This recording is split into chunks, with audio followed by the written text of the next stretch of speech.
అఖిలాండ కోటి బ్రహ్మాండ నాయకుడైన గోవిందుడి నామస్మరణ చేసినా లేక గోవింద సంకీర్తనలు విన్నా సర్వపాపహరణం జరుగుతుందని రాయలసీమ రంగస్థలం చైర్మన్ గుండాల గోపీనాథ్ రెడ్డి అన్నారు.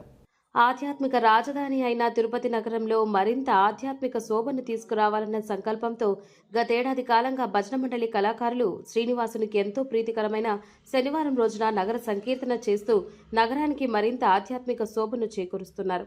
అందులో భాగంగా నేటి శనివారం ఉదయం సాంప్రదాయ దుస్తులతో వాయిద్య భజన సంగీత కళాకారులు గోవిందనామ సంకీర్తనలు ఆలపించారు. వీరితో స్థానిక ప్రజలు భక్తులు జతకలిశారు. గోవిందనామాలు జపించిన గోవింద సంకీర్తనలు విన్నా సర్వ పాపాలు హరించిపోతాయని రాయలసీమ రంగస్థల చైర్మన్ గుండాల గోపీనాథ్ రెడ్డి అన్నారు.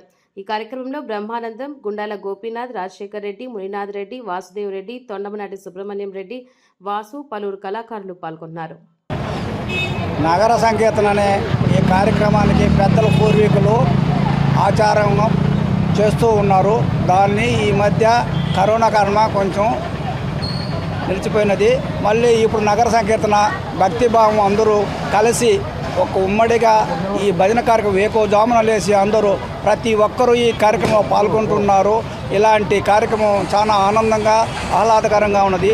మరియు ఒక చినుకు పడి ఎట్లా ప్రవాహంలాగా నదిలాగా ప్రవహించిందో అట్లా భక్తులు ఒకరెనక ఒకరు ఇది ఒక మహా ఋతుముగాను ఈ భక్త వర్షము అనే ఒక సార్థకము నగర సంకీర్తన దినదిన అభివృద్ధితో ఇది ముందుకు మరి పెద్దలు దీని ముందుండి అందరూ నడుము కట్టుకొని నడిపిస్తూ ఉన్నారు. మరియు వాళ్ళందరికీ ప్రత్యేక ధన్యవాదాలు. ఓం నమో వెంకటేశాయ నమః. పాల్గొందుకు చాలా అదృష్టవంతుడిని నేను. ఈ నగర సంకీర్తన తిరుపతిలో అసలు చాలా మహద్భాగ్యము. ఇది ఎప్పుడో మరుగున పడిపోయినటువంటి కళ దాన్ని ఈ యొక్క నగర సంకీర్తన వెలుగులు తెచ్చిన వారికి ధన్యవాదాలు, కృతజ్ఞతలు. ఈ అందరూ పార్టిసిపేట్ చేయాలని, అందరూ తిరుపతిలో వాసులు ప్రతి ఒక్కరూ రావాలని నేను మనస్ఫూర్తిగా ప్రార్థిస్తున్నాను. ఈ అవకాశం కల్పించేందుకు ధన్యవాదాలు.